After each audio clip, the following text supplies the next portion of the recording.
Most of us record gigs the same way. We pull out our phones, we hit record, and we hope for the best. The problem is though, is what sounded great in a room usually ends up sounding thin, distorted, or completely unbalanced. So I took the Xvive portable recorder to a gig to see if this could be the ultimate upgrade to capturing high quality audio than just off your mobile phone. So before I tell you anything about this recorder, let's have a listen. Here's an A/B comparison between the recorder and recording straight off a mobile phone.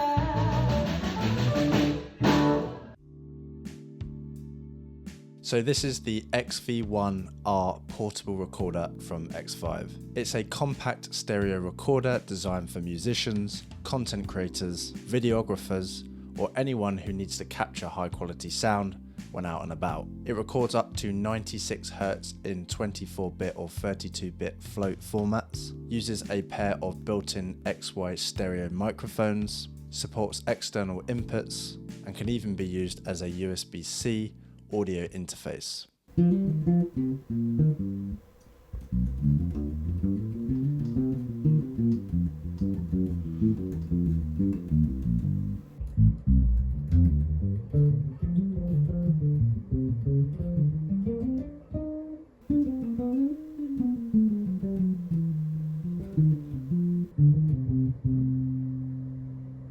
Physically, it's really compact and lightweight, which is important because if something's awkward to carry, it tends to stay at home. The controls are straightforward, the screen is easy to read, and there are dedicated recording presets depending on what you're recording. You've got settings for production, general recording, meetings, voice memos, and concerts.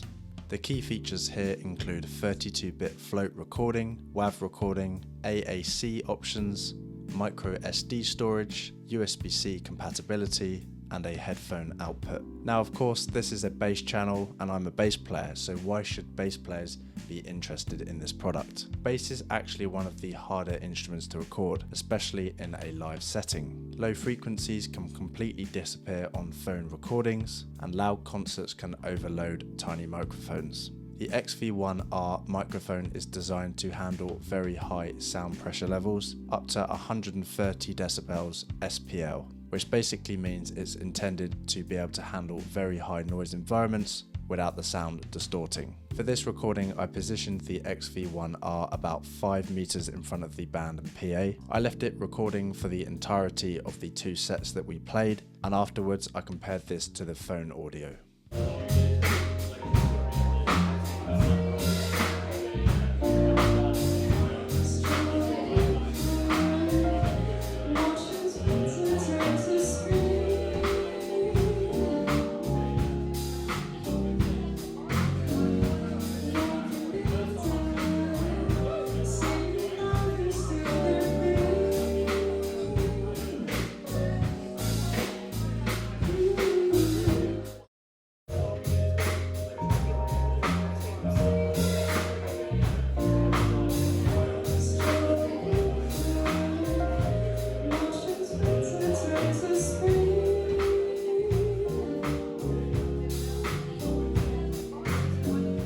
A few things I was looking for when comparing the 2 audio was the stereo image, bass definition, the overall balance, drum clarity, vocal balance, and any peaks or distorted moments. What stood out immediately with the Xvive was the stereo image. The phone recording is definitely a bit more flat and narrow, whereas the Xvive has captured more of the sound of the room and gives you more of a stereo listening experience.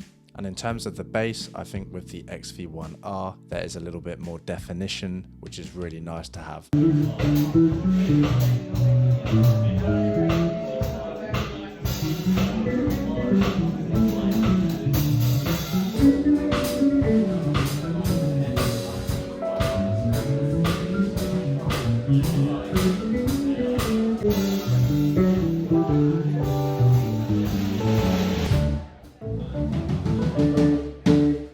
a live gig is probably one of the most challenging environments for any recorder, so now I wanted to see how this sounds at home in the studio. The setting that you could try out in a home studio environment is the 32-bit float, which would give you the maximum quality.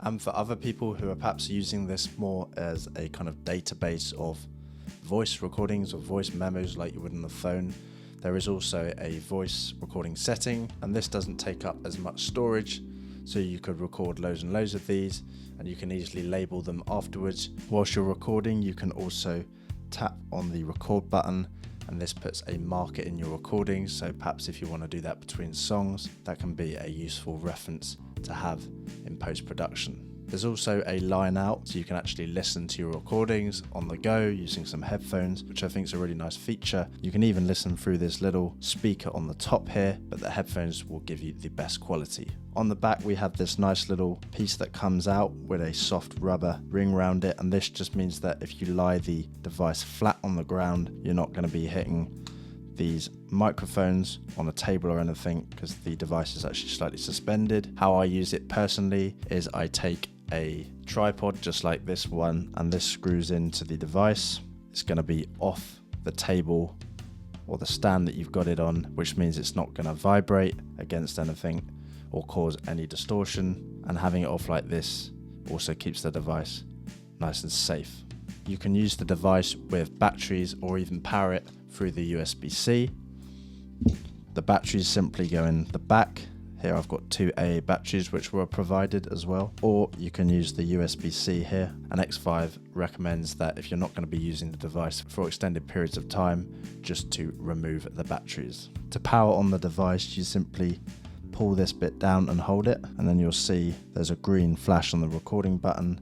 The device loads, and here we have the screen on. To start recording, you simply press and hold the record button for a short amount of time, and then to stop recording, you simply press this stop button. This is the mark button that I mentioned earlier if you want to mark a particular point in the recording. Now, there's a couple of features that I think are really useful and important to mention. The first one being the USB-C connectivity. This means that you don't actually have to take the SD card out, which then would need to go in converter to use with the computer, but you can simply have the connectivity through this straight to your computer, and from there you can load the files, see them, rename them, and even delete files. So just be aware that that is all available through this. You can actually overdub with this as well if you want to stack things on top of each other. So maybe you're going to play a bass line and then add some chords over the top, and that is a really useful feature too. So what do I like about the XV1-R? Well, simply it's very easy to use.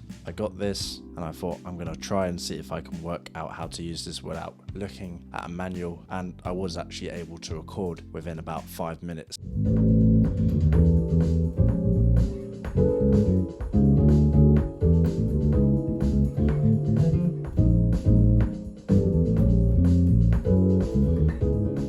The setup time was very easy, and then when I did go and look through the manual, everything makes sense.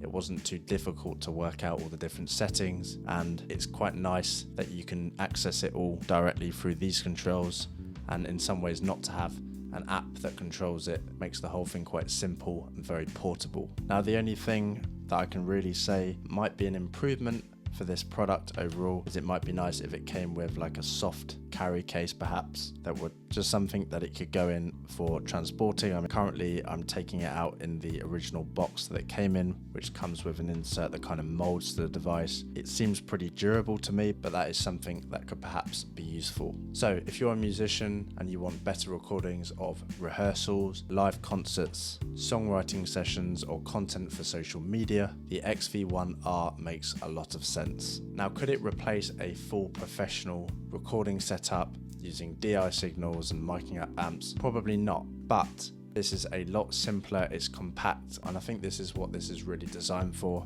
Capturing the gigs where you don't necessarily have the whole thing set up for recording. This just gives you something that's noticeably high quality, but without a super fancy and expensive setup. But for something you can put in your gig bag, take to a gig, I think this is seriously impressive. Thank you for watching, and if you've enjoyed this video, please check out my gear and reviews playlist right here.